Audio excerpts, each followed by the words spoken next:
สบายดีพี่น้องที่หักในองค์พระคริสต์เจ้าทั้งหลายเฮากลับมาพบกันในรายการพอดแคสต์ของคริสตจักรไซสนะกันอีกแล้วรายการนี้จะเฮ็ดให้ความเชื่อของพี่น้องเติบโตในปี2026นี้ฉะนั้นมื้อนี้ข้าพเจ้าอยากจะมาแบ่งปันในพระคำพระนิมิตบทที่1ข้อที่1หาข้อที่8ข้าพเจ้าจะอนุญาตอ่านจากข้อที่4หาข้อที่8จากโยฮันเขียนคริสตจักรทั้ง7ที่อยู่ในแคว้นเอเชียขอให้ท่านทั้งหลายจงได้รับพระคุณและสันติสุขจากพระองค์ผู้ทรงดำรงอยู่ในปัจจุบันผู้ทรงดำรงอยู่ในอดีตผู้จะเสด็จมาในอนาคตและจากวิญญาณทั้ง7ที่เฝ้าอยู่ลาสาบัลลังก์ของพระองค์และจากพระคริสต์เจ้าผู้ทรงเป็นพยานที่สัตย์ซื่อ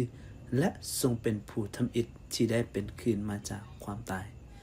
กับทางทรงครอบครองกษัตริย์ทั้งหลายในโลกพระองค์ทรงหักเฮาทั้งหลายและได้ทรงปลดปล่อยพวกเฮาจากการผิดบาปโดยพระโลหิตของพระองค์และพระองค์ได้ทรงแต่งตั้งเฮาทั้งหลายไว้ให้เป็นอาณาจักรและเป็นพระโลหิตของพระองค์พระองค์พระเกียรติและฤทธานุภาพจงมีแด่พระองค์สืบไปเป็นนิจอาเมนเบิ่งแม่พระองค์จะเสด็จมามีเมฆเป็นขบวนแห่และตาทุกหน่วยจะเห็นพระองค์และคนเหล่านั้นที่ได้แทนพระองค์จะเห็นพระองค์เหมือนกันมนุษย์ทุกชาติทั่วโลกจะห้องไห้ห้ำไห้เพราะพระองค์จะเป็นอย่างนั้นเอเมน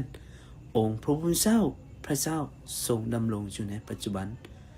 องค์ทรงดำรงอยู่ในอดีตผู้จะเสด็จมาในอนาคตและองค์ทรงฤทธานุภาพสูงสุดทรงกล่าวว่าเฮาคืออาลาฟาและโอเมกานี่คือพระคำของพระเจ้าที่มาถึงพวกเฮาในมื้อนี้ข้าพเจ้าอยากจะมาแบ่งปันในหัวข้อที่ว่าพระองค์ผู้ทรงเป็นอยู่ผู้ทรงเคยเป็นอยู่และผู้ทรงจะเป็นอยู่ตลอดไปเป็นนิจพี่น้องในพระคัมภีร์พระนิมิตนี้มีหลายคนที่ว่าเป็นพระคัมภีร์ที่เต็มไปด้วยแต่ปริศนาหรือเป็นพระคัมภีร์ที่อ่านยากหลายแต่พี่น้องรู้บ่ว่านี่แหละมันเป็นเสน่ห์หรือเป็นเอกลักษณ์ของพระคัมภีร์เล่มนี้และเฮ็ดให้เฮาได้เห็นมุมมองใหม่ๆที่เกี่ยวกับพระลักษณะขององค์พระคริสต์ให้เฮาได้เห็นสัญลักษณ์ต่างๆที่ช่วยให้เฮาได้รู้จักกับพระเจ้าและพระราชกิจของพระองค์ได้หลายขึ้นยิ่งเฮาได้อ่านพระคำพระนิมิตนี้เฮายิ่งตื่นเต้นและสิ่งที่สำคัญพี่น้องพระคัมภีร์พระนิมิตนี้เฮ็ดให้เฮาได้เห็นความยิ่งใหญ่ขององค์พระคริสต์และแม่นการและเป็นแผนการของพระเจ้าที่พระองค์ได้ทรงมีไว้แต่เริ่มต้นแล้วนี่คือสิ่งที่พระองค์ทรงกล่าวว่าพระองค์ทรงเป็นอยู่และพระองค์ทรงเคยเป็นอยู่และผู้ทรงจะเป็นอยู่ตลอดไปเป็นนิจเป็นผู้ต้นและเป็นผู้ปลายพระคัมภีร์พระนิมิตนี้จะให้เรามีความมั่นใจในพระเจ้าหลายขึ้นและพระองค์ก็ทรงได้เปิดเผยสิ่งอัศจรรย์และนิมิตต่างๆให้กับโยฮันอยู่ในข้อที่1ได้ทรงกล่าวว่าการทรงสำแดงของพระคริสต์เจ้าซึ่งพระเจ้าได้ทรงประทานแก่พระองค์เพื่อพระองค์ชี้แจงให้บรรดาผู้รับใช้ของพระองค์รู้ถึงเหตุการณ์ทั้งหลายที่ต้องบังเกิดขึ้นในโบสถ์นี้พระคริสต์ได้ทรงใส่เทวดาของพระองค์ไปสำแดงหมายสำคัญแก่โยฮันผู้รับใช้ของพระองค์เจ้าพี่น้องอยู่ในข้อที่1ได้ทรงกล่าวว่า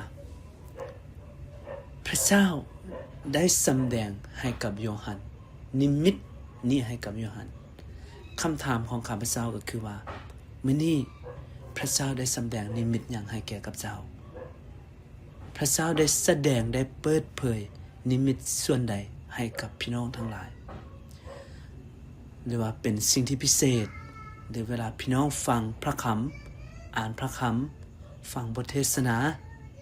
พระเจ้าได้สำแดงนิมิตใดให้กับพี่น้องว่าจะเป็นชีวิตส่วนตัวเวียกการงานครอบครัวพระเจ้าหรือการ รับใส่พระองค์พระองค์ได้สำแดงนิมิตได้ให้กับพี่น้องเนาะเหมือนกับพระเจ้าได้สำแดงนิมิตให้กับโยฮันและอยู่ในข้อที่3โยฮันได้เว้ากับว่าความสุขเป็นของผู้ที่อ่านพระคัมภีร์เล่มนี้และความสุขเป็นของผู้ที่รับฟังถ้อยคำแห่งคำทำนวยและปฏิบัติตามที่ข้อความที่มีคำเขียนไว้ในพระคัมภีร์เล่มนี้พี่น้องโยฮันได้ว่าความสุขที่แท้จริงความสุขที่พิเศษคือการที่เราได้อ่านพระคำของพระเจ้าและได้ปฏิบัติตามพระคำของพระเจ้านี่คือความสุขที่พระคริสต์ได้มอบให้กับเรา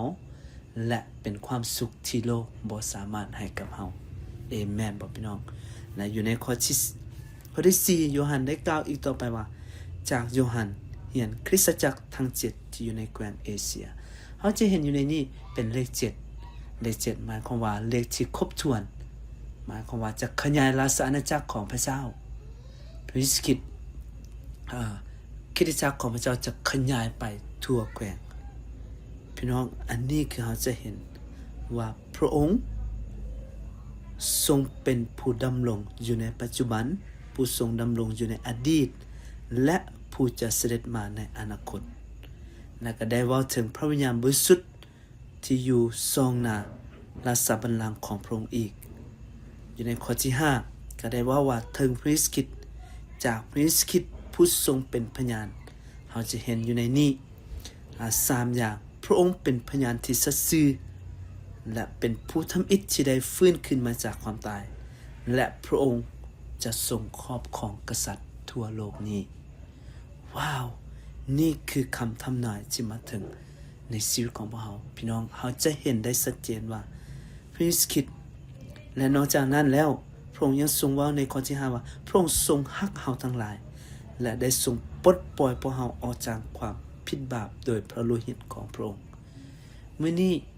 ถ้าเจ้าเป็นคนหนึ่งที่เจ้าชื่อว่าบ่มีผู้ใดฮักเจ้าถูกทิ่ม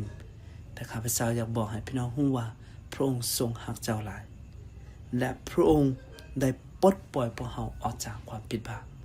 ขอบคุณพระเจ้าสำหรับสิ่งนั้นอยู่ในข้อที่6 10ต่อไปว่าและพระองค์ได้ทรงแต่งตั้งเราทั้งหลายให้เป็นราชอาณาจักรและเป็นปโลหิตของพระองค์พระเกียรติและฤทธานุภาพจงมีแด่พระองค์สืบไปเป็นนิจอาเมนอยู่ในข้อที่7ได้ว่าอยู่ในข้อที่6ได้ว่าพระเจ้าได้แต่งตั้งเราทุกคนเป็นผู้รับใช้พระเจ้าอาเมนอยู่ในข้อที่7ก็ได้ว่าอีกว่าถึงว่าผู้คนเบิ่งแม่พระองค์จะเสด็จมาด้วยการพระคริสต์จะเสด็จมามีเมฆเป็นขบวนแห่และตาทุกหน่วยจะเห็นพระองค์และคนเหล่านั้นคนที่แทงพระองค์จะเห็นพระองค์เหมือนกันมนุษย์ทุกชาติทั่วโลกจะห้องไห้ห้ำไห้เพราะพระองค์จะเป็นอย่างนั้นอาเมนอันนี้คือสิ่งที่เราเห็นว่าพระองค์จะเสด็จมาด้วยมีเมฆตาทุกหน่วยผู้คนอยู่ทั่วโลกทุกมุมจะเห็นพระเจ้านี่คือพระองค์ทรงเป็นอยู่และอยู่ในข้อที่8ได้ทรงกล่าวว่าองค์พระผู้เป็นเจ้าพระเจ้าองค์ทรงดำรงอยู่ในปัจจุบันองค์ทรงดำรงอยู่ในอดีตผู้จะเสด็จมาในอนาคต